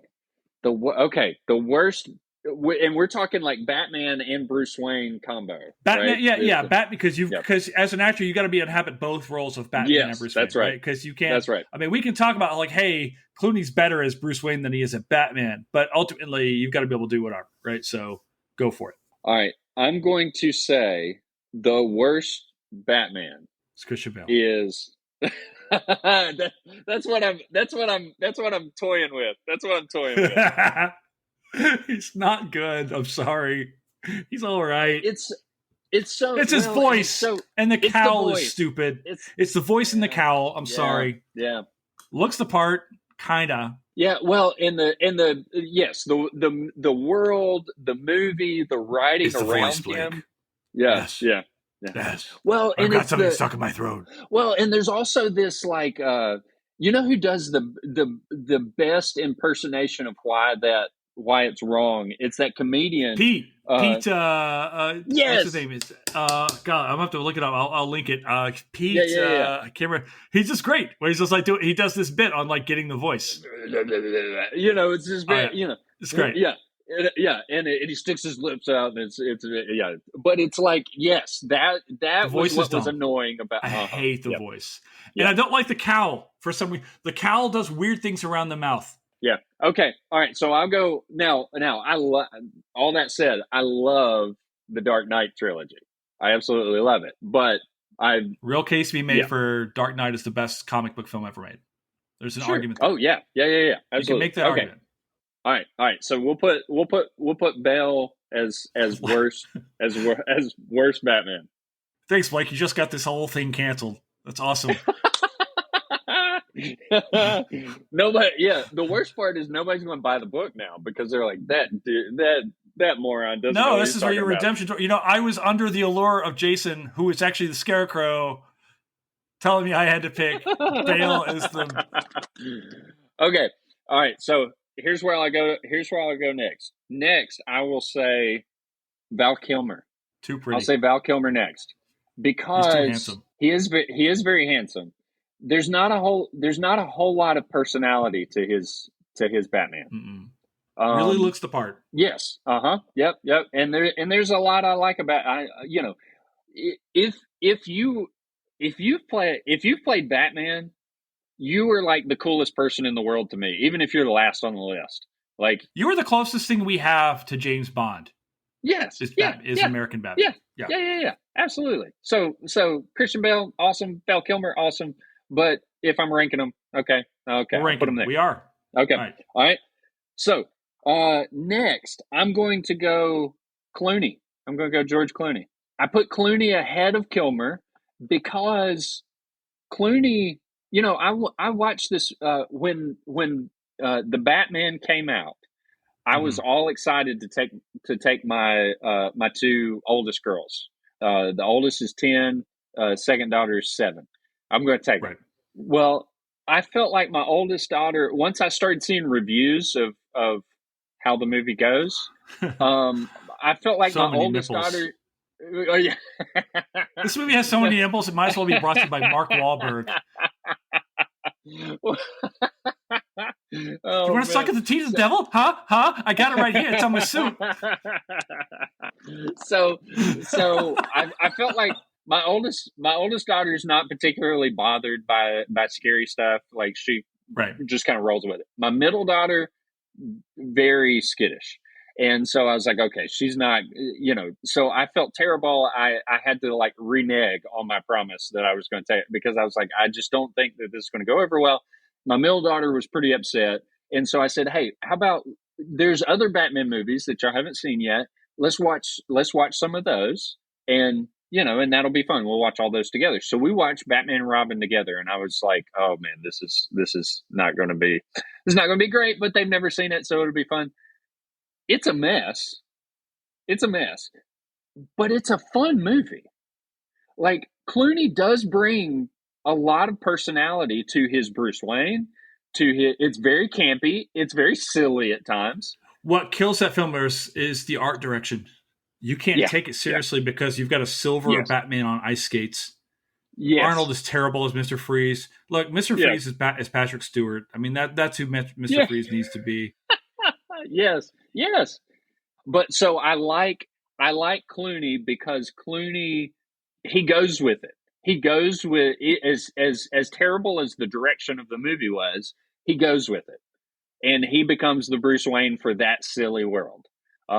So I credit him for hanging in there, sticking it out, doing. He plays the role.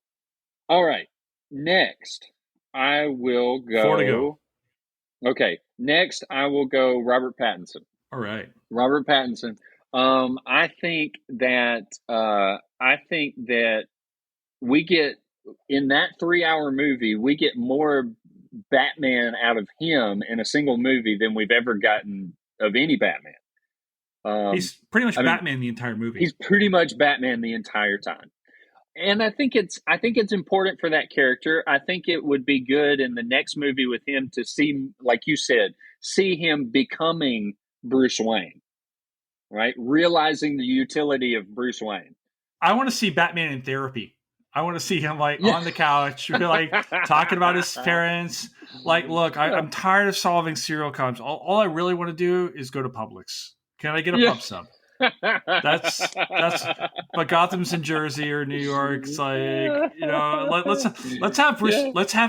let's have Bruce Wayne go on vacation, like in a Hawaiian shirt. Like, let's send him down to Costa Rica and go fishing. That's the Robert Pattinson. Like, I want to see brooding angler Bruce Wayne. That's the action figure I want to see. Well, and that was what was so smart several years ago.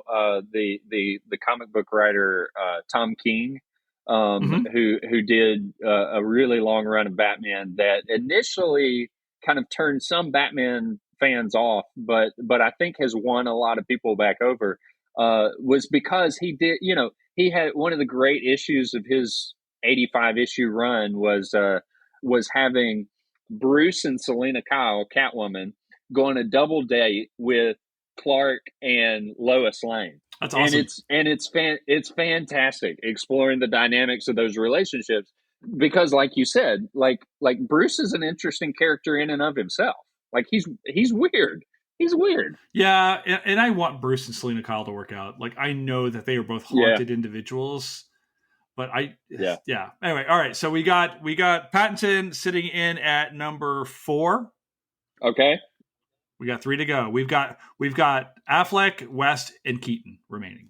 Okay. Make your choice, sir. I'm going to go number 3, Ben Affleck. Okay. Number 3, Ben Affleck. I have him as 2. Okay, wow. I like Affleck a lot. I like a lot as Batman and as Bruce Wayne. Yes, Affleck is a fantastic Bruce Wayne. He plays very well. He plays so well this guy who you can almost see when he's playing the playboy out in public, the like disdain that he has for it. That he doesn't like this at all. He's like clenched jaw kind of. Yes. Mm-hmm. Yeah, he is carrying the burden of, he knows he has to be this character in order for the rest of this to work. And I think it's fantastic. I mean, his Bruce Wayne is so good. His Batman, if for no other reason, for that one extended scene in the middle of Batman v Superman. Tell me you can say it. Which one? The warehouse scene. Yes. Where he just about the training scene? Oh, okay. The train. I love the train. He's so angry during the trainings. We've never seen a superhero work out, but Batman has to. He has no superpowers. He's got to lift weights. Right. That's right. Pose on Instagram. Like, he's jacked too. But yeah, dude, okay. He is huge. Well, yes. I think you're absolutely right. That is a great argument, and I think you're right. That is an essential scene. His scene when he goes in the warehouse when he's going to save Martha Kent and just beats the ever-loving snot out of those guys. I mean, it is while he's getting, like, he gets stabbed at one point and he just continues beating the snot out of these guys. Yeah, he's jacked. So he's a beast. What I love about his Batman is his Batman, and purposely so, right? The suit is designed this way. He physically made himself this way. Far and away the most powerful physical specimen Batman, just full on, will bulldoze right through you. And we see a little bit of that in the trailer for the new Flash film as well. But like, he is far and away just like will come right through you. So I dug him. I like the way he talked to the other Justice League members. Like, I don't feel like, I mean, we think Affleck now is a phenomenal. We just did Air the other night on HATM. Oh, I think Affleck's one of the great directors of our time. I think he's really good. I think people hold it against him because I think there's still some J-Lo hangover, but I think Affleck's good. And also the Snyder films, I'm sorry, weren't good. They were not good. I actually liked Man of Steel the best of all of those. I think Henry Cavill got the short stick because I think he was amazing as Clark Kent and Superman. Yeah. This is not that pod, but I was really disappointed to see that they're moving in another direction because I felt like Cavill really just got more than anybody we've seen. He was so perfect in that role. Just even in the Batman versus, they rushed it out. They threw too much Batman. Like it's Superman. You're telling me that a guy from another planet who can't seem to adjust to American society, we can't write a movie around him? We can't tell a story about an immigrant? Are you now? Yeah, please. Yeah. Well, and that's another pie. That movie was derailed by it was the space race with Marvel. They were trying to catch up to Marvel. Marvel was taking off. Mistake. And they should have out. And I think what they needed to do was to acknowledge that they just need to acknowledge that Marvel was doing something really special. Something that Marvel can't even seem to repeat now that they wrapped up in game. They used all the good characters. Yes. And you got to remember, like when Marvel does this, people don't have a real affinity for Iron Man either. It's just Jon Favreau and Robert Downey Jr. just make it amazing. Like I think that Christopher Reeve is the single best casting of any superhero ever made. I think Robert Downey Jr. is the number 2. Yeah, he made Marvel. He made Marvel with that movie. Yep. He and Favreau did, absolutely, right? But they put that thing pieced together, and what DC tried to do was make a Justice League movie right off the bat. You didn't care about anybody. No, right. And I like Momoa as Aquaman. They look should great. Absolutely. Gal Gadot is terrific as Wonder Woman. Yeah. The pieces are there. They didn't do it. I don't think that Snyder's got the chops either. Well, Snyder is a guy who can make pretty pictures. 300's beautiful film to watch. It's a beautiful film to look at. Yes. Right. But the story, the character development, those things, it's not there. Yeah. That's where James Gunn is going to be a lot better overseeing all of this stuff, I think. Yes, absolutely. He's a storyteller. Well, I remember when I was a kid, there was a big Marvel versus DC thing. Is Marvel's bright and shiny and DC is dark and brooding, right? Does Gunn have that dark and brooding thing? And I think he probably does. I think he's the best pick for that regardless. But speaking of picks, who is your number 2? You better get this right because we're promoting a movie coming out here. What do we got? Okay, I'm going to go Adam West, number 2. You've picked wisely. Adam West is number 2. The reason Adam West is number 2 above everyone else to this point, Adam West introduced me and multiple generations of young people to Batman. Everybody talks about the scene in Christopher Reeve's Superman where he goes back and forth at Lois's apartment between Clark and Superman. Incredible, right? Inhabits so subtle. Yes. So good. Adam West, talent. Yeah. Adam West in a comedy setting, in a satire setting. Adam West plays a scene where he is on the phone with, I can't remember exactly how it plays out. He's on the phone with Commissioner Gordon, and he has to be both Bruce Wayne on one line and Batman on the other line. Batman on the other, right. Yes. And he goes back and forth playing this, and it's so good. It's so good. He is both of those characters.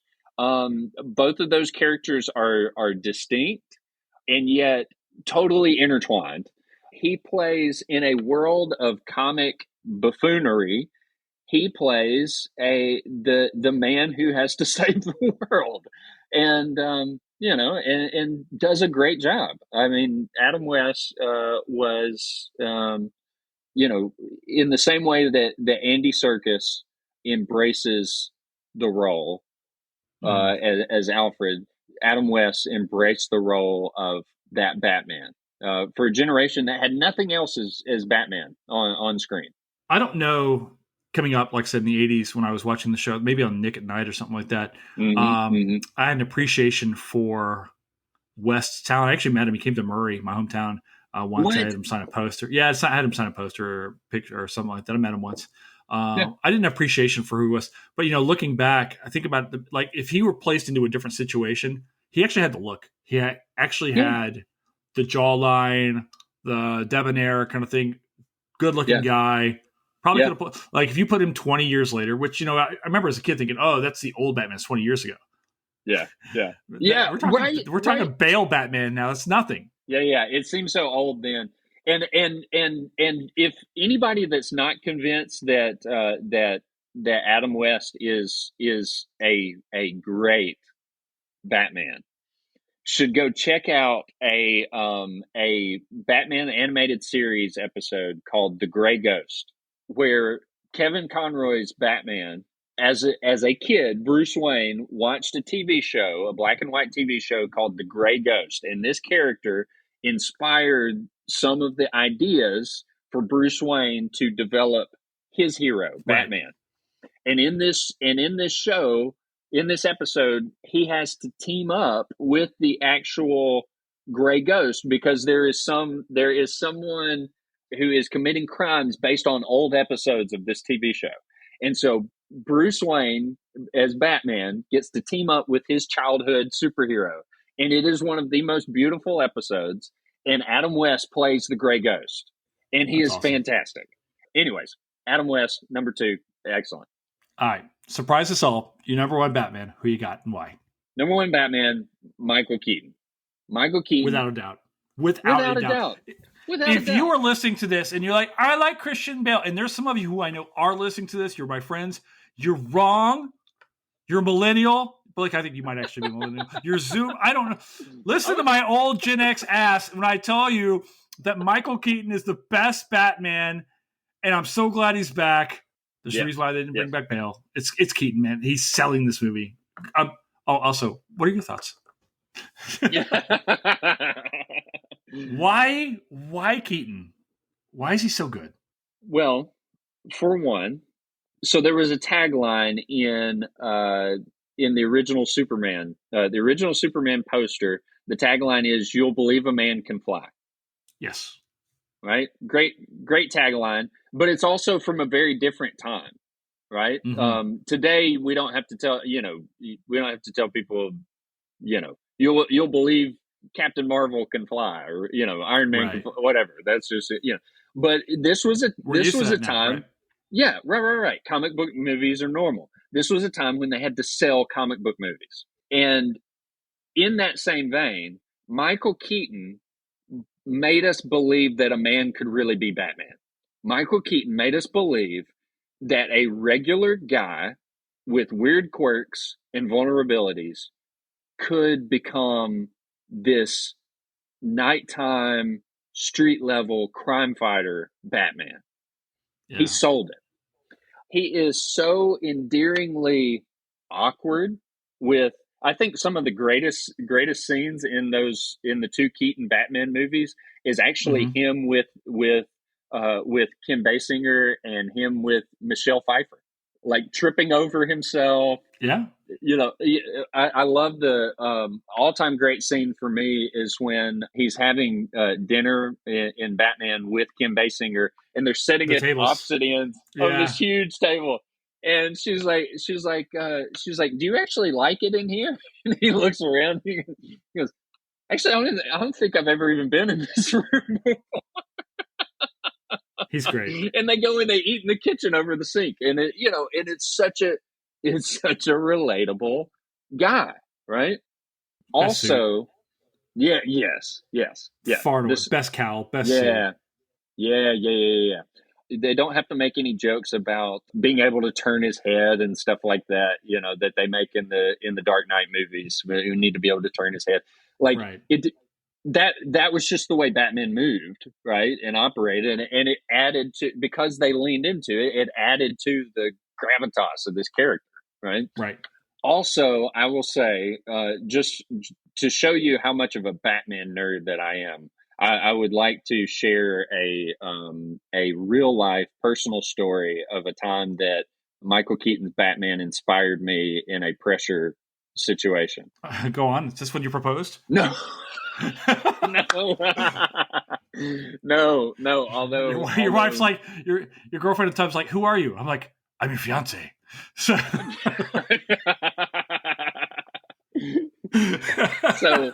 no, it was not that. Because I figured, awesome. Yeah. Well, she might not have thought it was so awesome.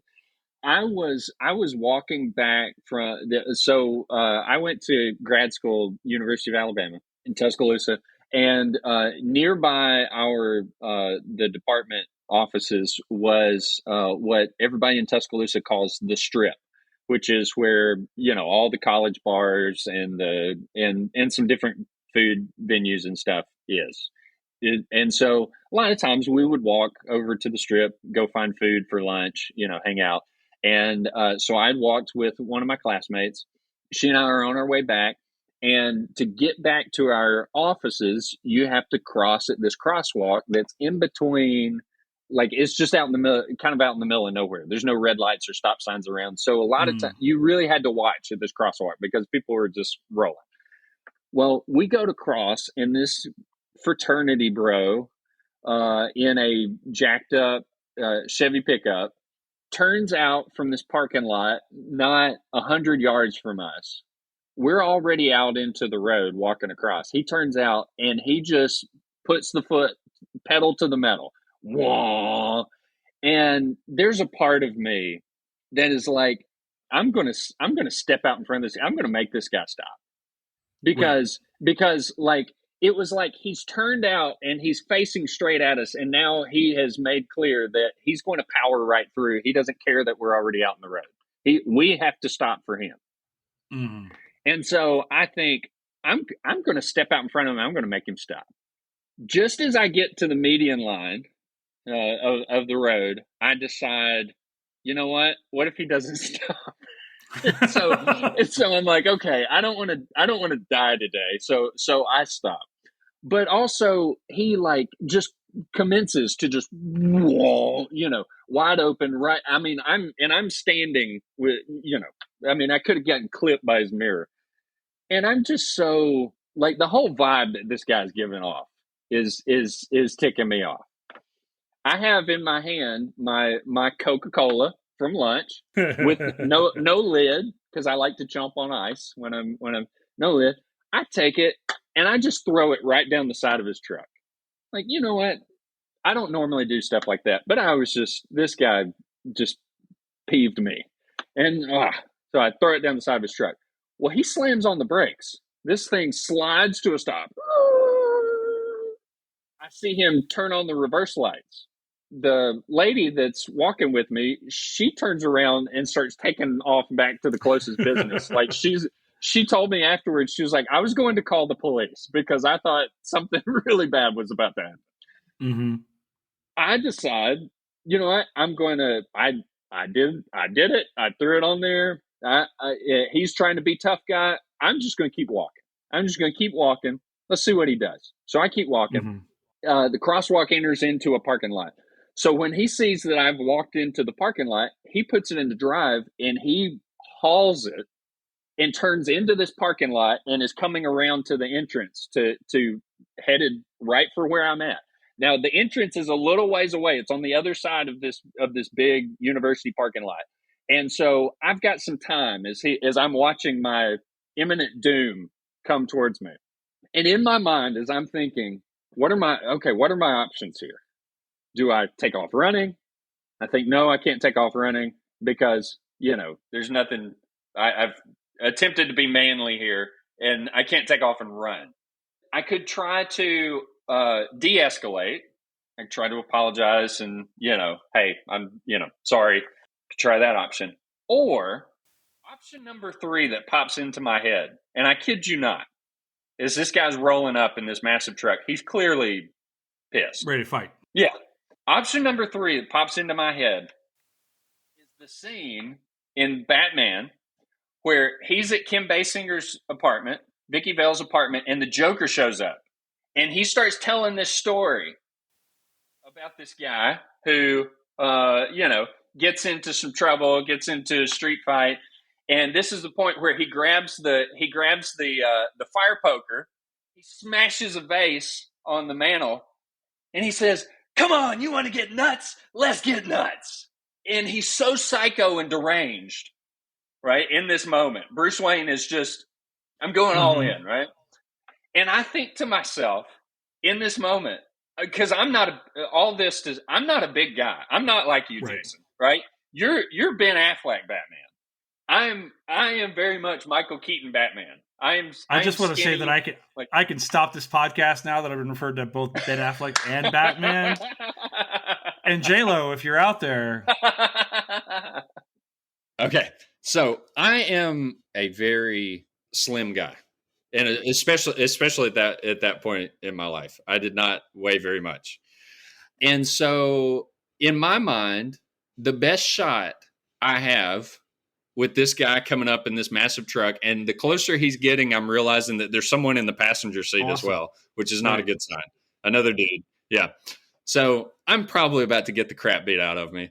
And so I think to myself, the best shot I have is to convince this guy that I'm so crazy, he doesn't want to mess with me. You're touched. Then I'm going to do something really nuts. And so as he's coming up, I'm gearing myself up to do my best, most serious Michael Keaton, Bruce Wayne impersonation. This is why I'm writing a book about Batman, because I'm not Batman. Like I actually get real. Yeah. And to spoil the story, the guy pulls up, he rolls the window down, and I end up opting for option number 2. And I go, man, my bad. My bad, dude. I shouldn't have done that. But for a split second, I was about to, let's get nuts. Like, you know what, Joker? It's okay. Go ahead and take Vicky. Go up to the clock tower. It's fine. There's the secretary that just got hired over at Shrek Industries. I kind of got a thing for her. We're moving into the 90s. Blonde is kind of past. Yeah. All right. Let me ask you your last question here. Is Batman a history movie? Yes, I think it is. In these ways, I think Batman is very much. Think about the first time you see that very famous line, Michael Keaton holding the robber. I'm Batman. That whole scene is set up by Batman. Batman is not in that moment. When we meet Batman in the movie universe, he is not fighting some supervillain. He is not on some intergalactic, adventure. He is fighting street thugs, literally like purse snatchers, or who these guys are. That's who he's beating fighting. The shit out of guys. Yes, and the reason that I think resonates in 1989 is because Gotham is by proxy, it's New York City. That is what it is. In fact, for the first, and for the first 5 years of the comic book, maybe more like 3.5 years of the comic book, it's actually New York City. They change it to Gotham City, which is Gotham is a nickname for New York that goes all the way back to Washington Irving. So.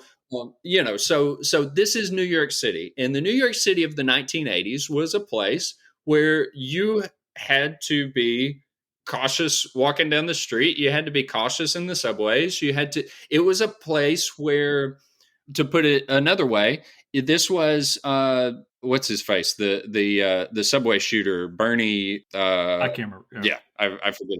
Yeah. But anyways, there's a guy who shoots a couple of 3 young black men on the subway in the mid 80s. And you actually have a debate in New York City about whether or not this guy's a good guy or a bad guy.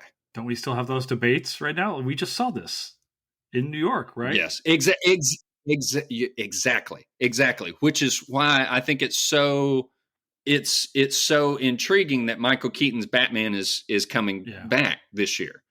It has nothing to do with Michael Keaton, mind you. But this character resonates in this connection to people who are frustrated by crime and frustrated in ways that, I don't think that they're even necessarily thinking about the roots of crime or systems that lead to crime, which is a very interesting conversation that's had in Joaquin Phoenix's Joker movie, which I think is also a very important part of the Batman we universe. Talk about him, yeah. It's a great movie, and it has some really weighty questions to ask about how we are failing and creating our own problems by not supporting people in our communities that we need to.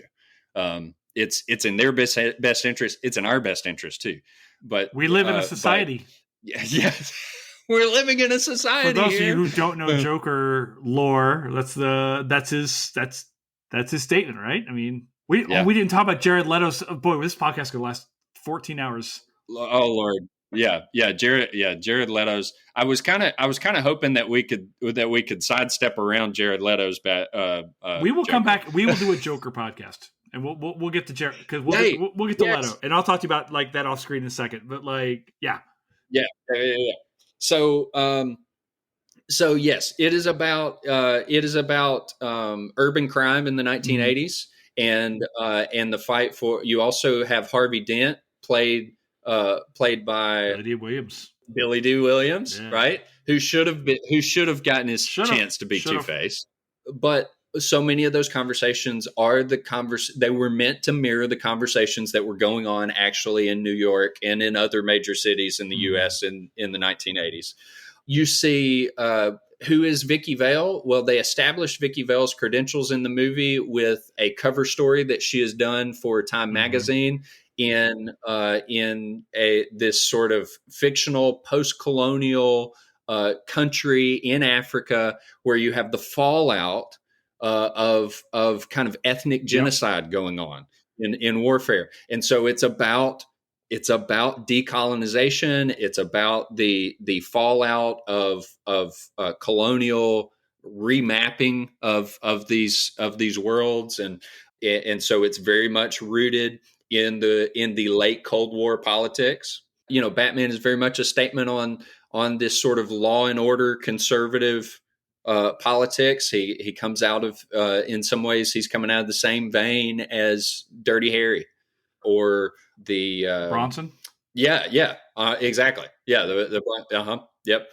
And it is playing out in the sort of cable news era, right? The 80s is the era of MTV. It is the era of CNN, and which all are kind of, we don't think of those as revolutionary things now, but at the time, yes, they're exploding. They're expanding access. They're expanding all these niches, and they are expanding. They are creating the 24-hour news cycle, and we see this playing out in the film. There's some great in-cut scenes throughout the movie where we see the local Gotham news reporting on all of the madness that is beginning to happen with the arrival of the Joker.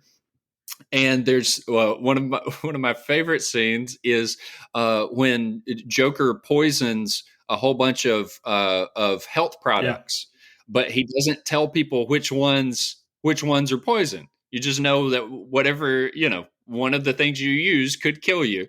And so the next newscast, the newscasters have none of the makeup. They're all ragged. They look terrible. And it is so funny and so fantastic. All of this to say that yes, Tim Burton's Batman, as much as it was this bigger than life, outlandish, dark, comic booky world, it was very much trying to ground itself in the world of the 1980s, the world that people were living in 1989. That's awesome. Blake, where can we find you online? You can find me online on Twitter. Is Twitter still running? Yeah. Until I get all my followers switched over to Blue Sky, but I don't have that many. I don't have that many codes yet. I've been on there for like 3 days. It's quiet. It's like, hey, there's nobody there. Well, it's so hard. I'm hopeful that with Elon stepping out of the CEO role, that maybe things can get a little more back to normal. I hate him so much. He's an arch villain himself, but he's Max Shrek You know, I just want to tweet. You know, so. Yeah, right. Yeah, all right. So, what's your Twitter handle for now? At BSB 1945. 1945. Yeah, I was a grad student when I made it, and so I was thinking post 45. Gotcha. All right. Well, man, thank you so much for being here today. We'll do many more. If only we can find more comic book characters to talk about sometime. You just let me know. I'll talk comic book. But I just love pop culture and movies, and so I could always find something to talk about with you. All right, we'll make some sweet tea. We'll get it ready. Yes.